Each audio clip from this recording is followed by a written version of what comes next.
Hello friends, this is Sakshi and you are on my YouTube channel Enjoy Learning with Sakshi Pandey।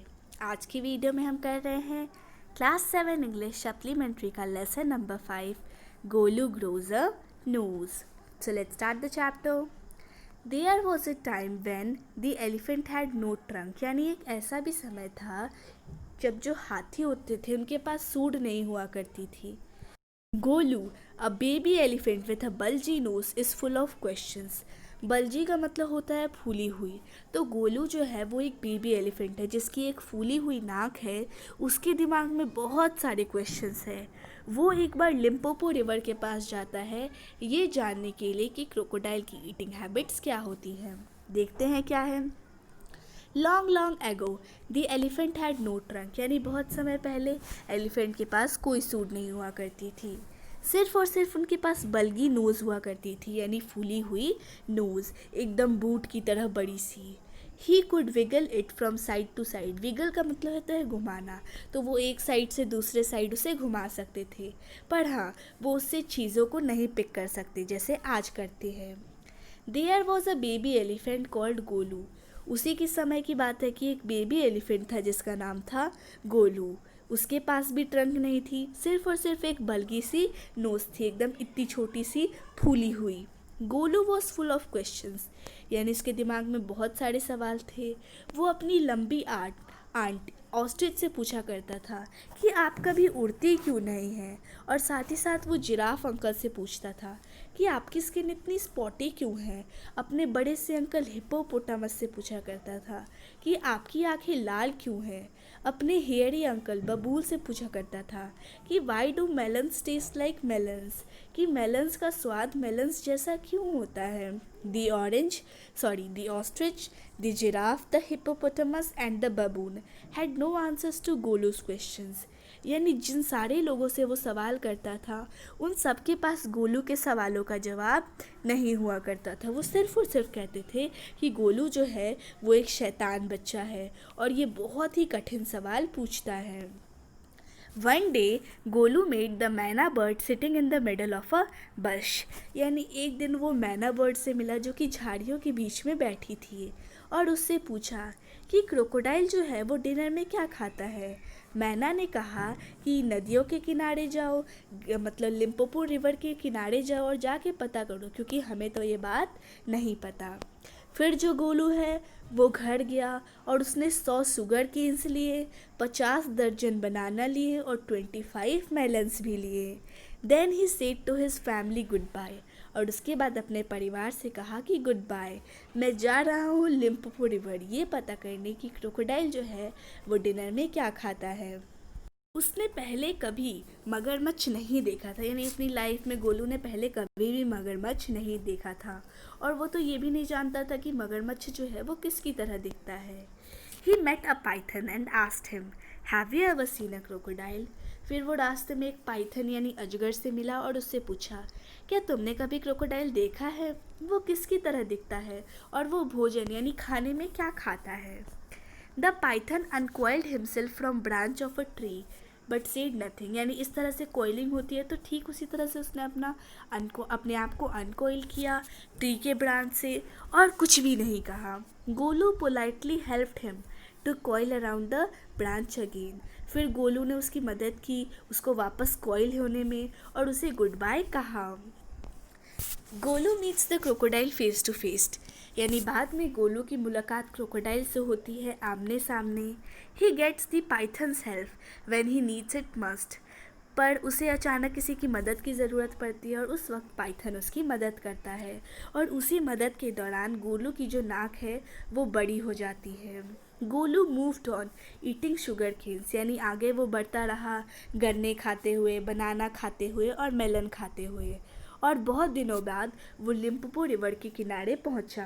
On the bank of river he saw a log of wood, यानी river के किनारे उसने wood का एक टुकड़ा देखा। It was really the crocodile who winked at him. Excuse me said Golu. वो सच में मगरमच्छ था जो बार बार अपनी आंखें झपका रहा था। कम here little one said crocodile. फिर क्रोकोडाइल ने भी उसे बुद्धू बनाते हुए कहा, यहाँ आओ छोटे बच्चे। Why do you ask such questions, तुम ऐसे सवाल क्यों पूछते हो? फिर गोलू ने कहा, मुझे नहीं पता। Come close little one, for I am the crocodile, मेरे पास आओ छोटे, मैं ही क्रोकोडाइल हूँ। And he shed crocodile tears, और फिर उसने मगरमच्छ के आंसू बहाए, यानी नकली आंसू दिखाए, ये दिखाने के लिए कि वो सच्चा है। गोलू जो था डरा हुआ था, पर हाँ वो किनारे पे आया, बैठा और कहा, you are the very person I was looking for, आप ही वो इंसान है जिसे मैं ढूंढ रहा था।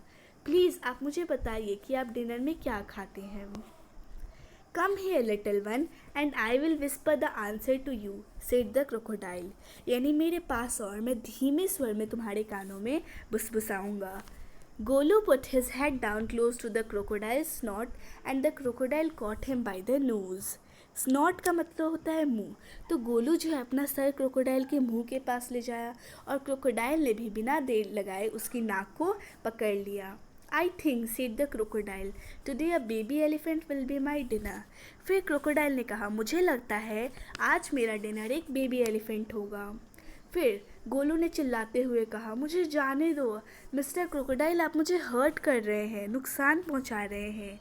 The python, who had been quietly following Golu came to the bank and said, यानी जो पाइथन उससे मिला था वो वहीं पे नहीं रुक गया था, वो धीरे धीरे छुपके छुपके गोलू का पीछा कर रहा था।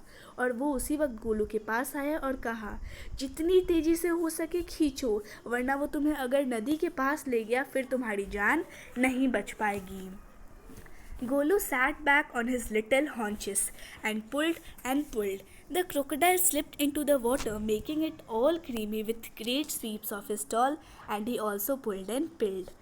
Haunches का मतलब होता है बटक्स, यानी जो चूतर होते हैं वो, और क्रीमी का मतलब तो आप सभी जानते हैं झागदार, और स्वीप्स का मतलब होता है स्ट्रोक्स।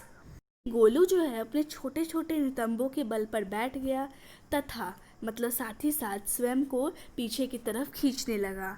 मगरमच्छ जो था वो भी पानी में पहुंच गया और अपने पूंछ से फटका कर पानी को और क्रीमी बना दिया, ठीक है, और वह भी खींचता रहा। Then the python coiled himself around Golu stomach and said, फिर जो पाइथन था उसने अपने आप को गोलू के पेट के आसपास कोयल कर लिया और कहा, और जोर से खींचो। Golu dug in all his four legs in the mud and pulled, यानी उसके चारों पैर जो थे वो ज़मीन में धंस चुके थे, पर फिर भी वो खींच रहा था। The nose kept on stretching, यानी जितना खींच रहा था उतना ही नाक स्ट्रेच हो रही थी, और हर एक पुल के साथ नाक जो है वो धीरे धीरे बड़ी हो रही थी, और इससे गोलू को बहुत हर्ट हो रहा था। और एक टाइम इतना आया कि नोज़ जो थी अब 5 फीट लॉन्ग हो चुकी थी, पर लास्ट में वो फ्री हो गया, यानी क्रोकोडाइल से बच गया। गोलू सैट डाउन, यानी गोलू बैठ गया, with his nose wrapped up in a big banana leaf and hung it to the great grassy Limpopo river to cool. Golu जो था उसने अपनी नाक पर केले का बड़ा सा पत्ता लपेट दिया और वहीं पे बैठ गया ठंडक के लिए, ठीक है। Golu sat there for 2 days waiting for his nose to cool and to shrink, यानी गोलू वहाँ पे 2 दिन तक बैठा रहा क्योंकि उसे लग रहा था कि वहाँ बैठने से नाक ठंडी हो जाएगी और फिर वापस श्रिंक होके छोटी सी हो जाएगी, पर वो ठंडी तो हुई पर श्रिंक नहीं हुई। At the end of the second day, दूसरे दिन के अंत में एक मक्खी आई और उसने गोलू को शोल्डर पे स्टंग कर लिया। गोलू लिफ्टेड हिज लॉन्ग नस, यानी उसने अपनी ट्रंक उठाई और फिर फ्लाई को मार दिया। फिर पाइथन ने कहा, ये है तुम्हारा एडवांटेज नंबर 1, छोटी नाक से तुम ये नहीं कर पाते, पर अब तुम्हारे पास बड़ी नाक है तो तुम ये कर सकते हो। Golu put out his trunk and plucked a large bundle of grass, यानी उसने अपना ट्रंक घुमाया और बहुत सारा ग्रास खींच लिया, फिर उसने उसे डस्टेड किया और फिर अपने मुंह में स्टफ़ किया, ठीक है। यानी उसने अपनी टांगों से पकड़कर घास की मिट्टी साफ़ की और उसके बाद उसने उसे मुंह में घुसा लिया। फिर पाइथन ने कहा, ये है तुम्हारा एडवांटेज नंबर 2, तुम ये भी नहीं कर पाते छोटी नाक से। Don't you think the sun is too hot now, तुम्हें नहीं लगता कि कुछ ज़्यादा ही गर्म है अभी sun. Golu scooped up some mud from the bank and slapped it on his head, यानी स्कूप्ड का मतलब होता है मतलब खोदना और स्लैप्ड का मतलब होता है थ्रू। तो जो गोलू था उसने क्या किया, गोलू ने कुछ मिट्टी किनारे से उठाई और उसके बाद अपने सर पे फेंक दिया। फिर अजगर यानी पाइथन ने फिर से कहा, ये है तुम्हारा एडवांटेज नंबर 3, ये काम भी तुम छोटे नोट से नहीं कर पाते। फिर गोलू ने बड़ी खुशी से कहा, thank you mister Python, I will remember all this and now I will go back to my family. यानी मैं ये सब याद रखूँगा और अब मैं अपनी फैमिली के पास जा रहा हूँ। तो this was the story and this is written by Rudyard Kipling. So now our story has been finished. Wish you like the video. Thanks for watching the video. Thank you.